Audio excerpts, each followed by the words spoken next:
day, and welcome to Foodie Call. We are back here at Taste at the Westin Resort Guam. That's correct, right? And we're back here with the executive chef, Sean. Hello, everyone. Welcome back again. Thank you for having me. Yeah, so we have Nestor here with us as well. He's kind of our resident Filipino in the newsroom, but you know what? Who's not part Filipino in the newsroom? I'm part Filipino. He's part Filipino, and we are here because it's Philippine Independence Month, kind of, right? Yes. Yeah, somebody talk. June 12th is the official date of Philippine independence, and so, we were talking to the Philippine Consul General at a news conference that was held during the proclamation signing, and one of his comments was, outside of the Philippines, the one place that celebrates Philippine independence the most is Guam, because usually it's a Filipino Independence Day or maybe even Filipino Independence Week. On Guam, we celebrate Filipino Independence Month. and so all the hotels, including, of course, the Westin, have a special menu Yes, for we do. Filipino Independence. Chef, can you tell us a little bit about it? Sure. So this is our fourth year that we're doing our Filipino promotion here. You know, I still remember when we did our first promotion of the first year. You know, we had such a great feedback from all the guests. So every year, second year and third year, we made it bigger and bigger. And so this will be our fourth year, and as you can see, already there's a lot of it's a big crowd here, and it's only going to get bigger throughout the whole week. You know, a lot of the foods that we have here, we do have many Filipino chefs and cooks in our kitchen. You know, so using that talent here, we created many dishes from many regions of the Philippines. We have some chefs that are Ilocano. We have some cooks and chefs that are from Pampanga and some from Manila. So we try to combine all those talents together to create a huge buffet. And our Filipino promotion buffet is actually one of our biggest promotions that we do every year, and it's also one of the most anticipated promotions every year. So Yes, today is the first day, right? Today's the first day, And it yes. is packed in here. Yes. It is usually the first days are usually like a little bit slower, and it gets busier towards the week. You know, like last year we had probably almost a full house every single day. So when there were some guests that didn't make reservations that couldn't even come in because it was so busy during those times. So. Now, Chef, I know you are up to date with food trends. Filipino food is some of the most popular food right now in all over the world. I mean, New York City, Washington D.C. What do you have here? Like, why is it so exciting? You know, Filipino cuisine is actually one of my favorite cuisines as well. You know, when I grew up in Guam, so I was exposed to a lot of Filipino foods. My mom used to have a restaurant right next to Ramby's and down in Jojo and Half-Day Exchange, so I used to go to all those Filipino restaurants in Half-Day Exchange, and I actually grew up eating a lot of Filipino food. You know, one of my favorite as well is the palabok. We have a palabok, a live station here, with a mahi station as well, and a homemade siupaw. You know, a lot of if you go to Philippines, I've been there a couple of times. They have times where they eat the palabok with the siupaw on the side as well.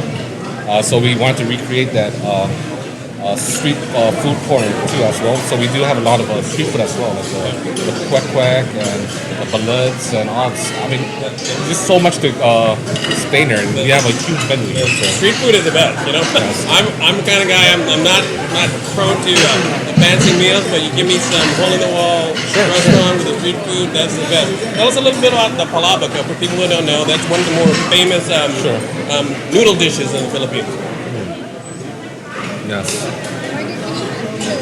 So what kind of like noodles are there? As much as I eat a lot of Filipino pancit, this is one pancit I'm not really familiar with. They but do it's have my choice. use like certain different noodles, but today we just used the regular bihon noodles, which they use also to make a regular pancit. And then we also have another egg noodle, which we use for the mahi station, which is like a soup, noodle soup as well. Nestor, what normally do you top this with? You can take like chicharron and you put that on top of it. That's And what also I got. some I tinapa. had to get extra. And then they also have some tinapa, the dried fish, smoked dried fish. I just let the chefs over there do it for me because they know what to do. But I got extra toppings because I love it. I love it. And like Chef says, you know, the Philippines is a big country. There's 100 million people in the Philippines, and each region has like a favorite dish that they're known for. So, you know, like on my plate, and one of the things, you guys got so much choice here that it's hard, you know, I probably just skimmed the surface of what's available out there. So we have longaniza, we have, of course, kare-kare, with bagoong on top. We've got, most people are familiar with lechon. Everybody loves a good lechon. We have okoy, chicken inasal, and what else did I get? Crispy pato. So that's my plate, and it's probably not good for my heart, but it does taste good. So I'm gonna indulge on this particular day. But how did you guys come up with the ideas of which foods to feature? I mean, there's so much choice out there. You know, like I said, we have a lot of Filipino chefs in our kitchen, so we collaborate. I get all my chefs together and say, let's all work together. Maybe you bring up some ideas, and everyone we got together.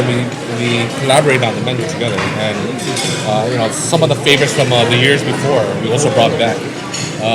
One of the things that all the guests were really wanting to have this year was the chicharron bulaklak. Yeah. That was something that people just went after. So that was something that we want to actually put again this year. And like I said, we do have a lot of talented Filipino chefs in our kitchen, and just talking with everyone, we collaborated and came up with a menu together. And this year, I appointed one of our sous chefs. His name is Bernard Mansala.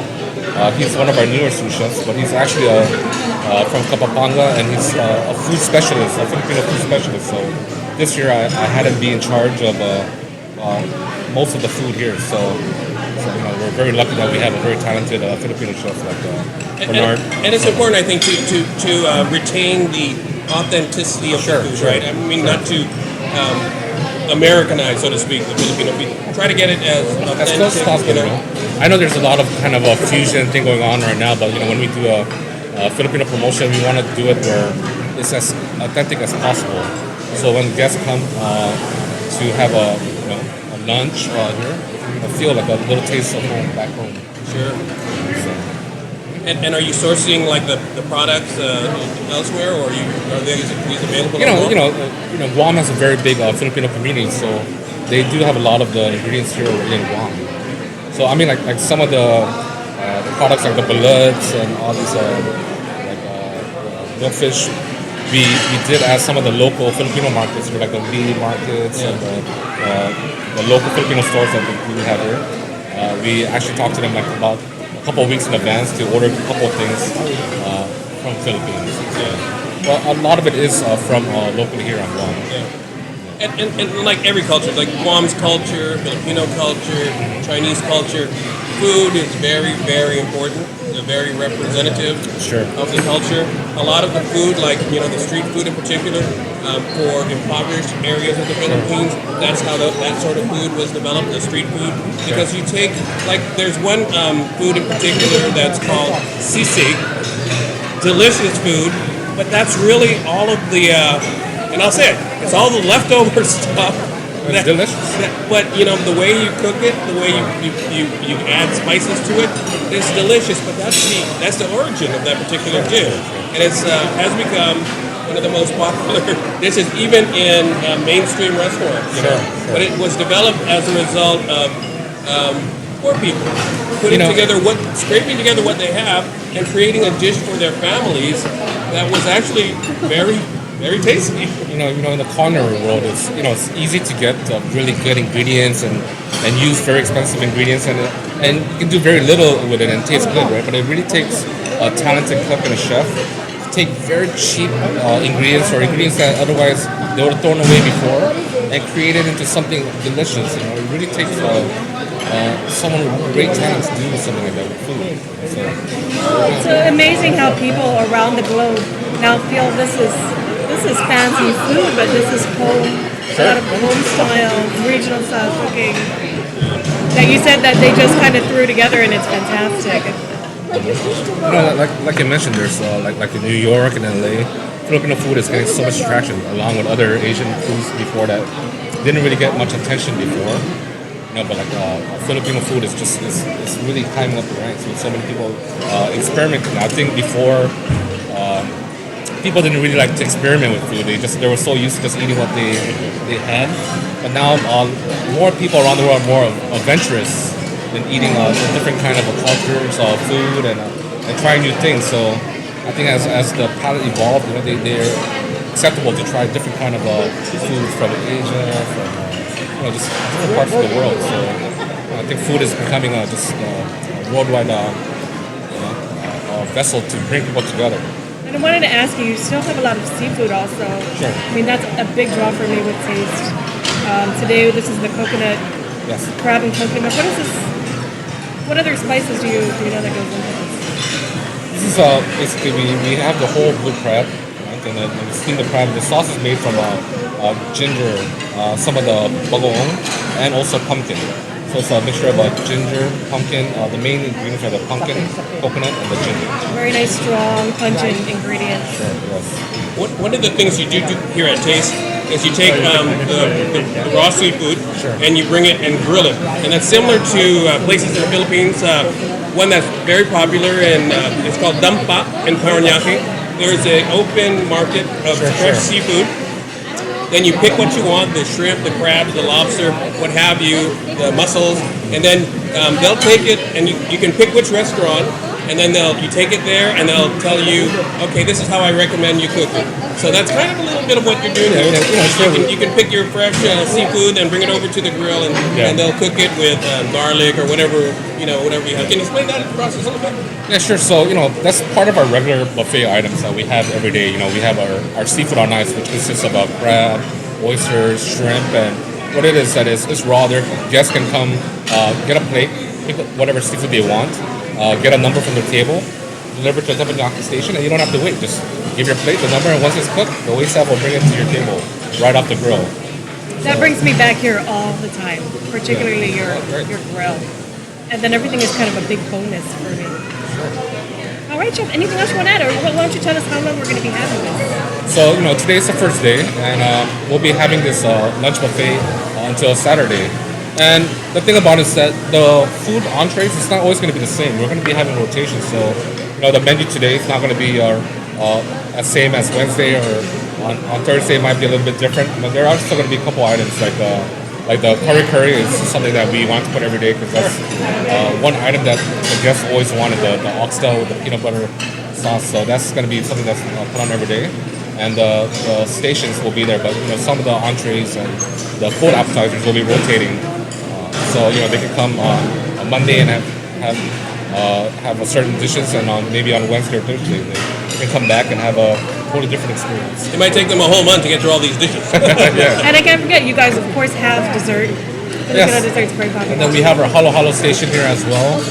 As you can see, we do have a Filipino dessert corner there. Yes, thank you for reminding me. You can't forget about the desserts. Yeah, forget about the dessert, yeah. So Filipino desserts in particular tend to be very, very sweet. Yes, yeah. yes. Filipinos, I guess, have a sweet tooth, so like the halo halo, Right, but you get to control what you put inside there. I'm really excited for that, actually. Yeah. All right, so thank you so much, Chef. Well, thank you so much for having me, and please enjoy your meal. All right, we will. Okay, thank you. Chef. We're going to dig in. Maybe some of our thank other friends here will talk about too. Thank you. Truly, Nestor, I come back here over and over because of this grill that they have. The grill, yeah, that's. I always get shrimp with garlic. I even tell the guy you can extra have garlic. it cooked to how you want it done. So that's a good part about it. I'm trying to eat this westernized way. The real way you eat this Show us. in Filipino. Use puno pork. That's how Filipinos eat. And is that a custom all over? Yeah, pretty much. I got them both. All right, thank you so much for joining us here at Taste. Don't forget to stop by the restaurant here for their Filipino food special. Bye.